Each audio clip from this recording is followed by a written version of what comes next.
ऐसा लगता है कि नीतीश कुमार साहब बहरे गूंगे और अंधा हो चुके हैं। अगर ऐसा नहीं तो नीतीश कुमार को शायद ये भी पता नहीं है कि उस कुर्सी पर बैठाने वाले हम लोग सारी सेविका हैं। 2024 में हम लोग उतार कर दिखाएंगे, हमारी यूनियन जिंदाबाद जिंदाबाद जिंदाबाद। लापरवाही से त्रस्त हो चुके हैं हम लोग, उग्र होके अब रोड पर उतर चुके हैं। आंगनबाड़ी सेविका केंद्र सरकार का है, लेकिन तो सरकार हमसे काम क्यों करवाती है? बिहार सरकार हमसे नहीं काम करवाए।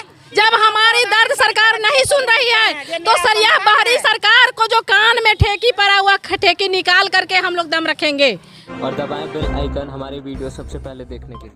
आंगनबाड़ी सेविका और सहायिका के द्वारा अभी आंदोलन किया जा रहा है और काफ़ी धूप के बीच जो है अभी निकले हुए हैं। अरे क्या कहते हैं, अभी तो हम लोग तपती हुई धूप में इसलिए निकले हैं जो सरकार हम लोग की मांग नहीं सुन रही है, और जब तक नहीं सुनेगी तब तक तो हम लोग को धूप में निकलना ही न पड़ेगा। क्योंकि इस बढ़ती हुई महंगाई में बेरोजगारी के जैसे हम लोग बेरोजगार की तरह खट रहे हैं। समझिए जो एक लेखा से हम लोग क्या सरकार दे रही है, कुछ नहीं, वृद्धा पेंशन से बदतर कर दी। तो इसलिए हम लोग चाह रहे हैं जो सरकार किसी तरह हम लोग की पुकार को, इस दर्द को, इस करुणा को, इस पीड़ा को सुने और हम लोग को कम से कम उचित मुआवजा के रूप में वेतनमान कर दे, ताकि हम लोग का भी भविष्य अंत में कम से कम सही सलामत गुजरे।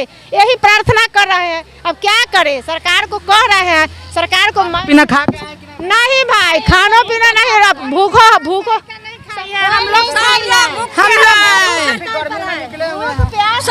अब उग्र हो चुके हैं। हम लोग सरकार के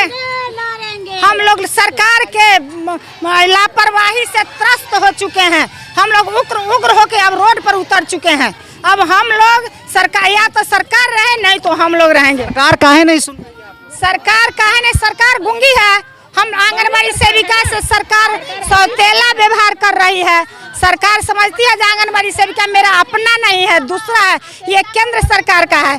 सरकार का कहना है कि आंगनबाड़ी सेविका केंद्र सरकार का है, लेकिन तो सरकार हमसे काम क्यों करवाती है? बिहार सरकार हमसे नहीं काम करवाए।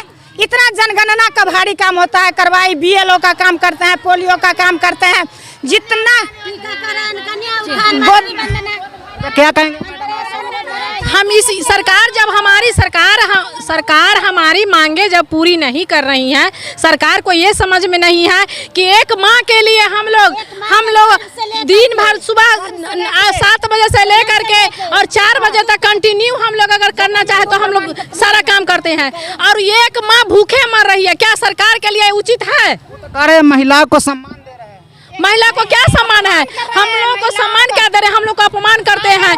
जिस आज रोड पर नहीं आते हम लोग, आज सम्मान मिलता तो आज आंगनबाड़ी केंद्र पर बच्चों को पढ़ा रहते थे, और उसके बाद गर्भवती धात्री के बारे में सोच रहे थे। आज यहाँ रोड पर ब्लॉक हम लोग जो माँ गर्भ से लेकर के 6 साल तक के बच्चे की सेवा, एक नींव डालना जो हम लोगों का काम है, और ये सरकार ये नहीं समझ रही है कि एक माँ का दर्द नहीं समझ रही है। एक माँ के लिए हम लोग 24 घंटा तत्पर रहते हैं, और फिर भी सरकार हम लोगों की दर्द सुनने के लिए तैयार नहीं है। जब हमारी दर्द सरकार नहीं सुन रही है तो सर यह बाहरी सरकार को जो कान में ठेकी पड़ा हुआ ठेकी निकाल करके हम लोग दम रखेंगे। समझे? इस बार हम लोग किसी शर्त पर हम लोग नहीं मानेंगे जब तक हमारी मानदेय बंद नहीं। बाहरी सरकार का इस बार सरकार को कान खोलना होगा। हम लोग इतना आवाज लगाएंगे कि उसके कान तक मेरी आवाज पहुंच सके। चुनाव में हम लोग एकदम नोटा दबाएंगे, नोटा। और जो सरकार हमारी सुनेगी उसी को हम लोग वोट देंगे। हम लोग 56 लाख है, 56 लाख, 1-2 नहीं है, 56 लाख हैं। सिर्फ आंगनबाड़ी सेविका और सहायिका 56 लाख हैं। हम लोग एक भी वोट नहीं देंगे इस सरकार को। जो सरकार हमारी मांग मानेगी, जो सरकार हमारी मजबूरी सुनेगी, उसी सरकार को हम लोग वोट देंगे। जो है खास बातचीत करने के लिए हमारी सेविका और सहायिका थी, और काफ़ी जो है आंदोलन करने की चेतावनी दी है। हालांकि जो है लोकसभा चुनाव में कितना असर पड़ता है ये भी देखने वाली बात होगी। काफ़ी गर्मी के बीच जो है कांटी प्रखंड मुख्यालय में अभी निकाला जा रहा है, और अभी आपको दिखा रहे थे। ऐसे ही इन लोगों की बातों से आप लोग कितना सहमत हो भी कमेंट कर बताइएगा। तब तक ले जाते हैं। जय हिंद, जय भारत।